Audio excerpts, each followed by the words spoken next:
Sencilla y simple. ¿Podrá salir algo bueno de Carolina, Puerto Rico? Bueno, esa debe ser nuestra fe. Usted dirá, pastor, pero ¿por qué decir esas palabras? Bueno, esa misma expresión se hizo de nuestro Señor Jesucristo y del lugar donde Él salió. La gente cuestionaba, ¿podrá salir algo bueno de Nazaret? Cuestionaban la posibilidad y el potencial de nuestro Señor Jesucristo basado en el lugar en el que había nacido. ¿Por qué comienzo con Carolina? Bueno, estamos en Carolina y hace muchos años atrás de Carolina salió una persona que todos recordamos en el día de hoy, y es el famoso Roberto Clemente. Roberto Clemente, uno de los peloteros más importantes de la historia, aún de los Estados Unidos, que rompió un sinnúmero de récords. Impresionante, salió de un barrio pobre. En el 1934 fue que él nació y llegó a estar en las grandes ligas durante el tiempo, uno de los peores tiempos de mayor tensión racial.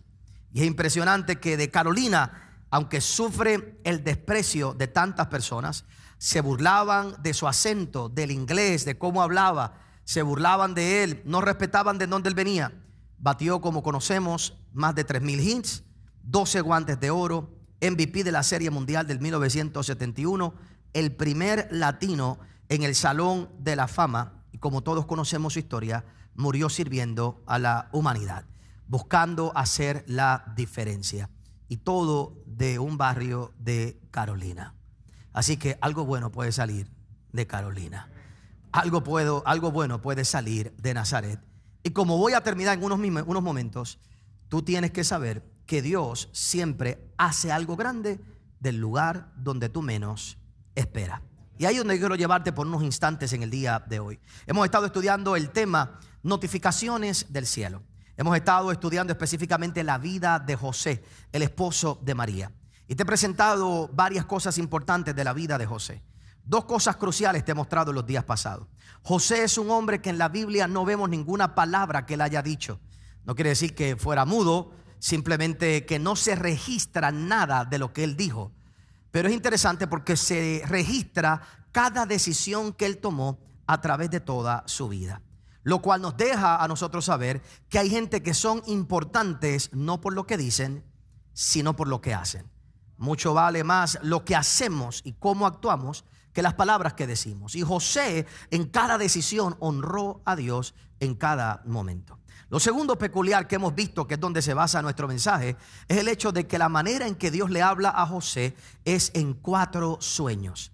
En 4 momentos donde Dios le indica y le da dirección de qué pasos él tiene que tomar.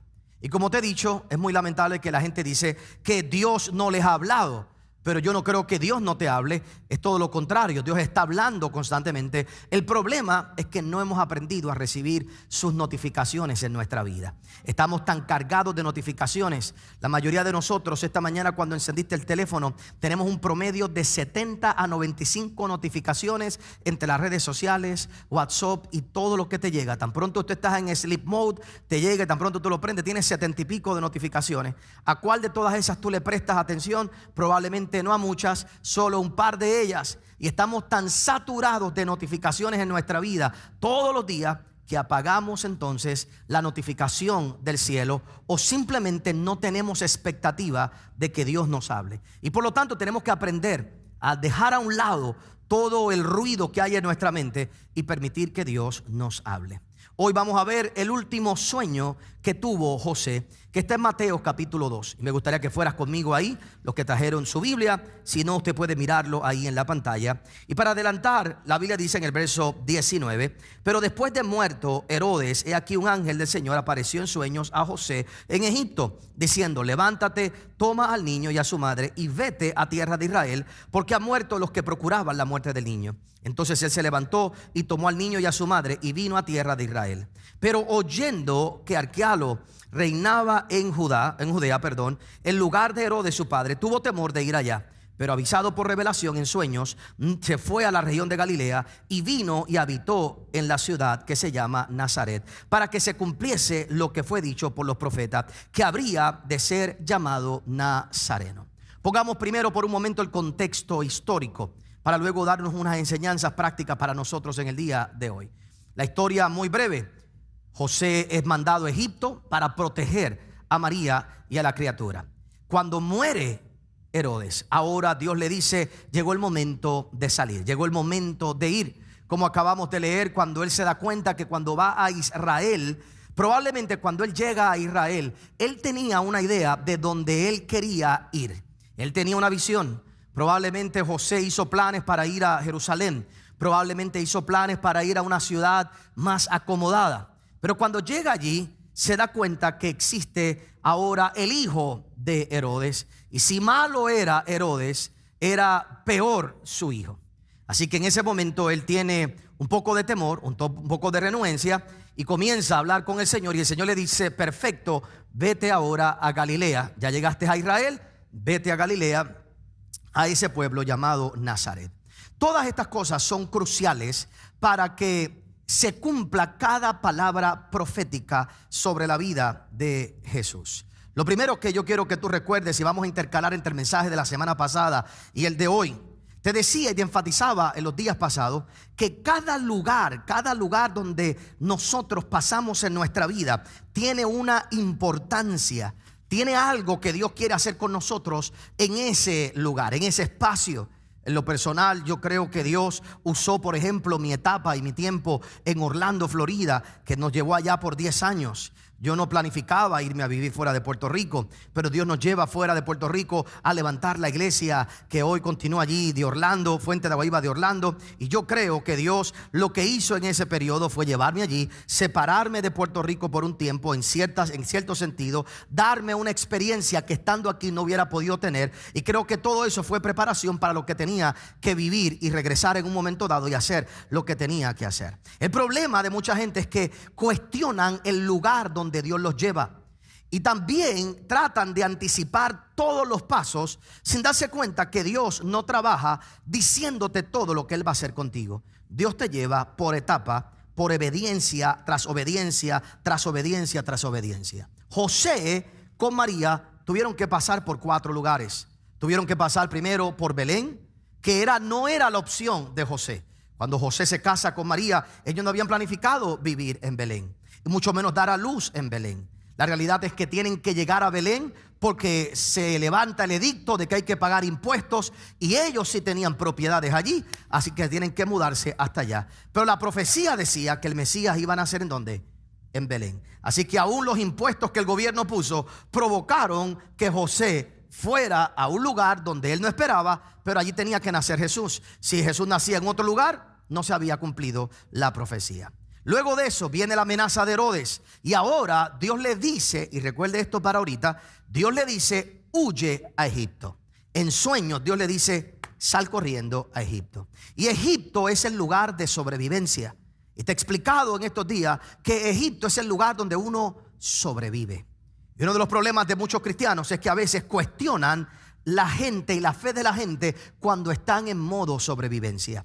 Y todos hemos pasado por momentos de nuestra vida donde tenemos que ir a un Egipto, donde estoy en modo sobrevivencia. No tengo todo lo que quiero, pero tengo lo suficiente para vivir aquí hasta el momento donde Dios me saque y me lleve al lugar que Él ha prometido. Lo que yo tengo que saber es que cuando Él me lleva a Egipto, ya hay una palabra profética que dice que yo voy a salir de Egipto. Porque Dios había dicho que el Mesías saldría de Egipto. Así que no tan solo le manda a entrar, ya había una palabra que decía que de allí iba a salir. Y cada vez que tú entras en modo sobrevivencia en tu vida, tienes que saber algo. Hay una palabra que declara y que dice que vas a salir de ese lugar en el que tú te encuentras. Simplemente aprende a confiar en el Señor, en el Egipto de tu vida durante ese proceso, porque hay un Israel esperándote. Si se lo van a hacerlo fuerte al Señor, seguro que sí.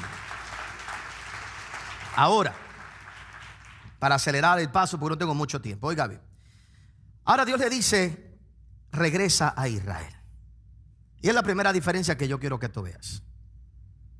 Primero Dios le dice, huye a Egipto. Y hay veces que en la vida hay que ¿qué? Correr, huir. Pero en esta ocasión Dios no le dice, huye a Israel. Dios le dice, regresa. Que son los momentos donde Dios nos dice que nuestro propósito se va a cumplir y se va a completar.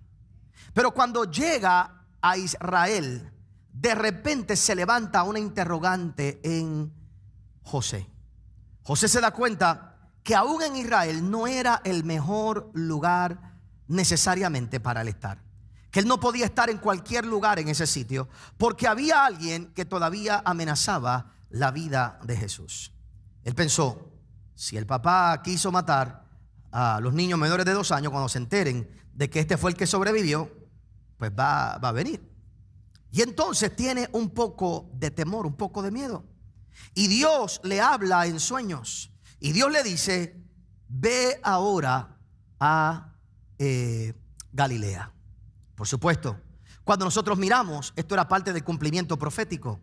La Biblia nos habla en múltiples ocasiones, no puedo entrar en esos detalles ahora, pero hay muchas profecías que hablan de que el retoño de Dios saldría de Nazaret. La Biblia habla de que él sería despreciado, de que él sería menospreciado. Y de los pocos lugares donde alguien iba a ser menospreciado y despreciado era si venía de Nazaret. Por eso se cuestionaba todo el tiempo. Y en una ocasión a uno de sus discípulos dijo, ¿puede salir algo bueno de Nazaret? ¿Puede salir algo bueno de aquel lugar? Pero Dios lo fue llevando poco a poco, porque Nazaret sería el lugar donde Dios lo iba a formar.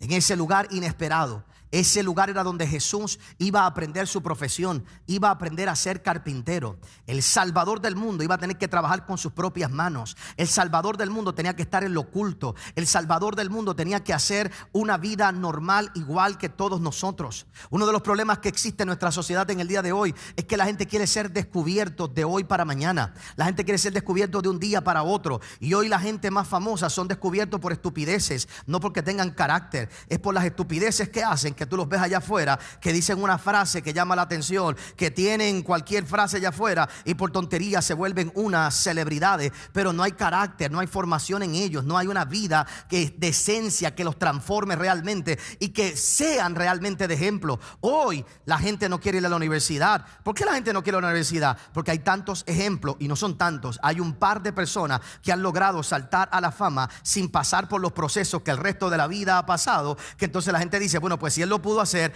yo también lo puedo hacer. Y a lo mejor si él lo pudo hacer, tú lo puedes hacer, si estás dispuesto a hacer las mismas ridiculeces, las mismas estupideces y vivir de la misma manera. Pero la gente que son capaces de pasar por el proceso correcto, de vivir las etapas de su vida, desarrollarse día tras día, van creando el carácter correcto dentro de sus corazones para en el momento que sean descubiertos tener el carácter también para sostener la tarea y el propósito de Dios para su vida. Esta semana me sorprendió, no conozco toda la historia porque no soy farandulero y no estoy pendiente a todas las redes sociales, no sé, así que no conozco toda la historia. Lo que voy a hablar ahora aquí es un clip, un pedacito nada más para hacer la aclaración. Pero en estos días vi un pedacito de unas declaraciones que hizo Sonja, donde ella declara que ella tuvo un encuentro. Yo no sé qué encuentro fue, yo no sé cuál es el proceso que ella tuvo, yo no sé qué fue lo que ocurrió, pero ella habla de cómo por el pasado año ha estado libre del alcohol. Y ella comienza a declarar y decir, me falté el respeto yo misma,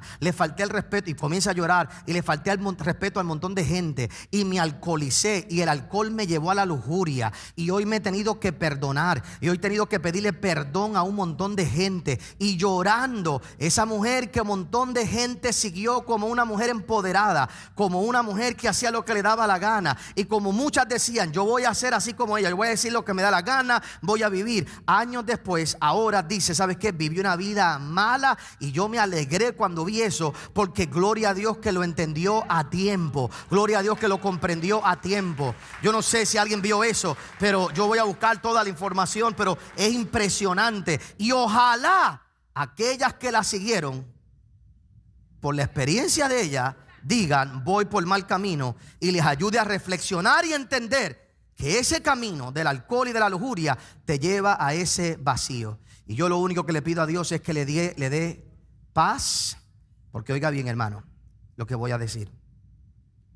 Cargar con la conciencia de todo lo que viviste y todo lo que hiciste, solo entender el perdón y la gracia de Dios sobre tu vida es lo que te permite vivir en libertad, porque no todo el mundo se le abren los ojos a lo que ha vivido, porque no todo el mundo puede vivir con el peso de sus errores y de sus malas decisiones. Por eso es que tenemos que entregarle nuestra vida al Señor, porque cuando yo abro mis ojos, el único que me da paz es saber que de modo que si alguno está en Cristo, nueva criatura es. Las cosas viejas pasaron y aquí todas son hechas nuevas. Mis felicitaciones para ella, y como haya sido, como haya pasado, gloria a Dios que despertó, y ojalá todo el mundo despierte allá afuera. Ojalá la gente despierte a esa realidad. Pero Jesús tuvo que pasar por ese proceso de formación. Tuvo que ir a ese Nazaret. El hombre que podía hacer milagros tuvo que ir a clavar un clavo tras otro, a buscar un pedazo de madera, a esculpirlo, ganarse la vida, caminar en la sociedad, escondido en aquel lugar de formación. Todos nosotros tenemos un Belén. Belén es el lugar donde se ve la estrella sobre nuestras vidas. Belén es el momento donde tú te das cuenta que fuiste llamado con un propósito especial. Egipto es el lugar donde tú huyes simplemente para sobrevivir. No todos nacemos en los lugares apropiados en nuestra vida. Hacen falta huir a Egipto en ciertas ocasiones, y nunca te sientas mal cuando has vivido etapas de sobrevivencia en tu vida. No quiere decir que has fallado a tu fe, no quiere decir que estás mal. Lo que quiere decir en el día de hoy es que Dios está usando ese momento para salvarte, para cuidarte. Pero hay un Israel esperándote y hay un Nazaret esperando por ti, donde Dios te va a formar para que el momento que tengas que salir, tengas el carácter y la formación que necesitas. El mundo cuestionará eso y siempre dirán: ¿podrá salir algo bueno de Nazaret? Y la respuesta es que sí. Dios usa los Nazaret en nuestra vida para formarnos y mostrarle al mundo que lo que el mundo menosprecia es lo que Dios escoge para la grandeza. Dale un aplauso al Señor ahí por eso. Ayúdame en el piano. Oiga bien, para orar. Ahora, ¿cómo comemos esto con arroz y habichuela para nosotros? ¿Qué significa esto para nuestras vidas en el día de hoy? Yo quiero llamar tu atención a 3 pequeños detalles que la gente a veces pierde de vista cuando miran estos versos, y creo que nos dan gran sabiduría. Lo primero que yo quiero que tú veas en el día de hoy, las vamos a combinar, son 2 cosas. El concepto de los ajustes. En la vida hay que hacer ajustes. En la vida tenemos que hacer ajustes. Yo hago planes, pero en el camino ajusto. Y hacer ajustes en la vida no es falta de fe. Uno no puede ponerse necio y pensar: después que dije que lo voy a hacer de esta forma, después que dije que lo voy a hacer así, ahora tiene que ser así porque si no estoy fallando a mi palabra. En la vida las cosas se ajustan y Dios nos va ajustando poco a poco en el camino. Dios no nos puede dar a nosotros todo lo que nosotros vamos a hacer, porque nuestra mente no es capaz de entenderlo. Hay un montón de gente que va afuera a psíquicos, que va afuera, que lee el horóscopo, que va a que le lea la mano y que le lean las cartas. ¿Sabes por qué? Porque no son capaces de aguantar la incertidumbre. Quisieran saber qué va a pasar mañana. Quisieran saber qué va a pasar el año que viene. Quisieran tener esa seguridad, porque no van a estar dispuestos a hacer los ajustes que hay que hacer en la vida. Y en la vida Dios me da un paso aquí hoy, y cuando llegue allí después me dice: da otro paso. ¿Por qué Dios no le dijo: vete a Nazaret de primera intención?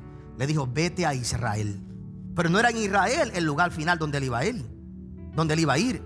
Era Nazaret. Pero debió haberle dicho que fuera Nazaret primero. No, la vida no funciona así. Dios nos da instrucciones un paso a la vez. Y en la medida que yo obedezco ahora, mañana me da la otra instrucción. Y yo voy haciendo ajustes en mi vida. Lo que pasa es que ajustes para algunas personas parece inconsistencia. Un ejemplo clásico que yo uso es el de Abraham. El hombre está orando y Dios le dice: sacrifica a tu hijo. El hombre se levanta de mañana y va a sacrificar a su hijo. Cuando llega al lugar a sacrificar a su hijo, Dios le dice: no lo sacrifique. Entonces, como que si Dios fuera bipolar. Y algunos dirían: no, tú dijiste que yo los matara y los voy a matar. Y tanta fe tuvo Abraham para llevarlo a sacrificar como para no sacrificarlo, y saber que el mismo Dios que le dijo que lo sacrificara, a los pocos días le dijo: no lo sacrifique.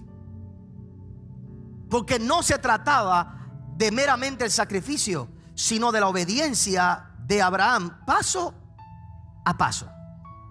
Paso a paso. Para algunos, Tú vas a ser inconsistente cuando de repente estás aquí y de momento hay que hacer ajustes. Y hay que hacer correcciones en tu vida. Y hay que hacer cambios que tenemos que hacer.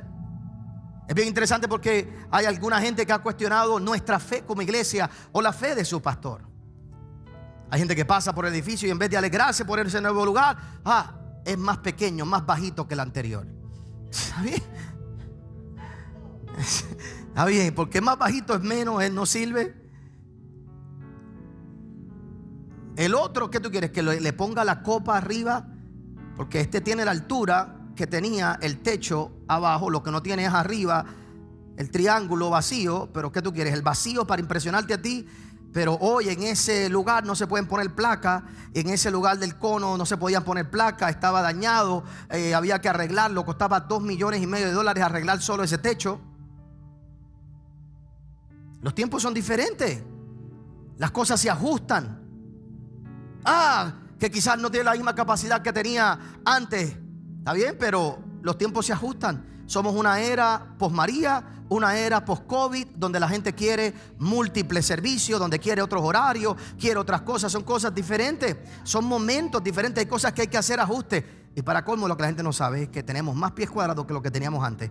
Lo que pasa es que tenemos en múltiples lugares, en diferentes lugares aquí en Carolina. Y en vez de tener una sola localidad, teníamos todo en un solo sitio. Hoy tenemos este local, hoy tenemos ese local, hoy tenemos el colegio, hoy tenemos más pies cuadrados en la montaña. Tenemos más pies cuadrados de lo que había antes. Pero es diferente. Entonces la gente cuestiona todo el tiempo. La gente cuestiona. Yo no sabía lo que íbamos a hacer. Y por eso dijimos todo el tiempo, no será igual, pero será mejor. Porque mejor no es por lo que la gente opine, mejor es por lo que Dios quiere darte en ese momento, en esa época, en ese instante. Y hay gente aquí que tiene que hacer correcciones en su vida y ajustes en sus vidas. Lo segundo que yo quiero que tú entiendas y que veo combinado con esto, oiga bien, es que la Biblia nos expresa, como acabamos de leer, que José tuvo miedo por un momento de ir a Israel porque estaba Arquelao, el hijo de Herodes. Y mire qué curioso. En la primera notificación del cielo, ¿cuántos de ustedes recuerdan que Dios le dice a José, no temas? ¿Se acuerda que así empezó?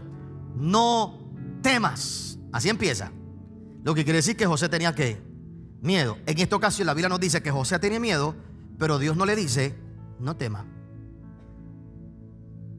En la primera ocasión, la primera expresión fue, no temas, ante el miedo de José. Pero en esta ocasión, Dios, viendo el temor de José, no le dice, no temas. Es más, acepta el temor de José y le dice, vete ahora a Nazaret. La instrucción primero fue, vete a Israel. Pero cuando llega allí, tiene temor, porque sabe que hasta Arquelao, el hijo de Herodes. Y cuando tiene miedo, Dios no le dice, no temas, vete a Israel, ve allí, enfrenta esto. No, Dios le dice, no temas. No le dice no temas, pero le dice, tienes razón, vete a Nazaret. Pastor, pero ¿qué usted quiere decir? Oiga bien, aquí está la clave para hoy. Los 3 primeros instrucciones fueron palabras direccionales directas de Dios. Esta última fue prudencia divina. Y hay mucha gente queriendo oír directamente de Dios y nunca usando la prudencia y la sabiduría divina. Hay gente allá afuera buscando una palabra profética que le dé la dirección sin darse cuenta que hay una etapa en nuestra vida donde todo lo que Dios nos pide que nosotros seamos es sabios y prudentes. Sabios y prudentes. Una de las direcciones más grandes que tú puedes tener en tu vida es sabiduría y prudencia. Hacer lo que es prudente en el momento. Hacer los ajustes que tienes que hacer en el momento. Y Dios te dirige en medio de la sabiduría y de la prudencia. Dios nunca te regaña y Dios no te condena cuando tú compartes con Él y cuando tú le dices, ¿sabes qué? Señor, en este lugar quizás no es el apropiado. Y Dios ve la sabiduría y la prudencia de José para llevarlo al lugar correcto. Hay muchas cosas en tu vida que se arreglarían solo si fueras sabio y prudente. solo con sabiduría y prudencia, solo con inteligencia, solo con madurar, solo con pasar por el proceso y decir, ¿sabes qué? Voy a tomar las decisiones correctas en mi vida y me voy a mover en la dirección correcta simplemente porque voy a ser prudente en este momento y voy a ser sabio. Dios no regañó a José porque ese momento tuviera miedo, tuviera temor. Hay gente que diría, ¿sabes qué? Él debió haber enfrentado allí al Arquealo. Él debió haberse parado firme en aquel lugar. No, pero era que allí Dios no lo quería. Y Dios utilizó la prudencia y la sabiduría de José. Oiga bien, si José no hubiera tenido esa sabiduría, Dios le hubiera hablado como quiera. Pero cuando José tuvo ese sentir en su corazón, Dios aprovechó ese instante para decirle, vete a Nazaret. Y yo vengo a decirte en el día de hoy que hay cosas que tú tienes en tu interior que son sabiduría y prudencia, que te ha mostrado el camino y que se ha ido formando poco a poco a través de tu vida, y tienes que aprender a vivir por esas decisiones importantes y hacer los ajustes necesarios para terminar en el lugar que Dios tiene preparado para ti. Allá afuera nunca sustituyas sabiduría y prudencia por una palabra profética. Jamás. Allá afuera hay un montón de gente desesperado en congresos, en actividades, en lugares donde el fuego baja, y todo lo que están buscando es que le digan, vas para allá, vas para allá, vas para allá. Yendo a lugares para escuchar profetas, para mandar a todo el mundo a las naciones. Cuando viene un profeta aquí, yo le digo, no me los mandes a las naciones, los necesito aquí. Mándamelos a Carolina, mándamelos a Trujillo Alto, mándamelos acá al de esto. Aquí los necesitamos, aquí adentro en Puerto Rico todavía. Hasta, pero ustedes no creen en el ministerio profético. No, yo creo. Lo que pasa es que creo que todo tiene su espacio y todo tiene su tiempo, y que una palabra de Dios me puede dar dirección en un momento, pero hay muchas veces que todo lo que yo necesito es sabiduría y prudencia. Y el que aprende a buscar sabiduría y prudencia de parte del Señor, Dios se la va a dar.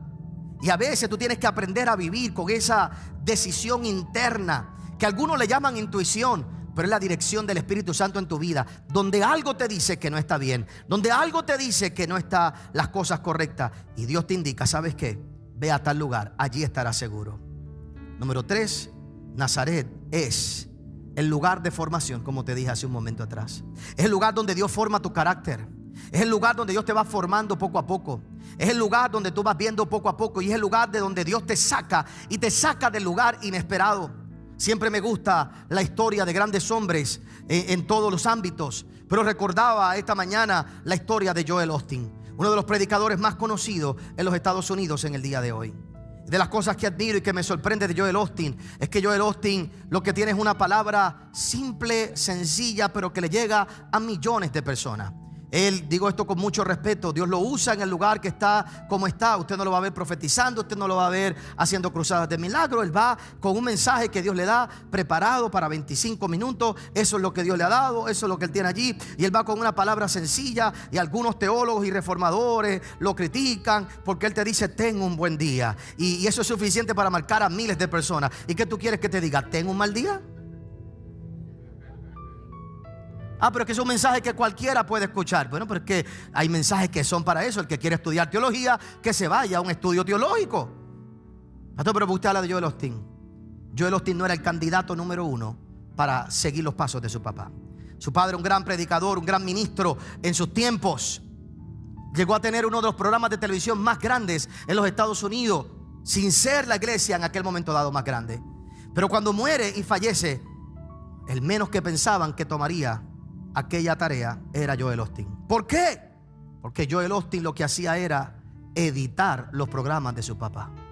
Joel Osteen lo que era el editor de los programas.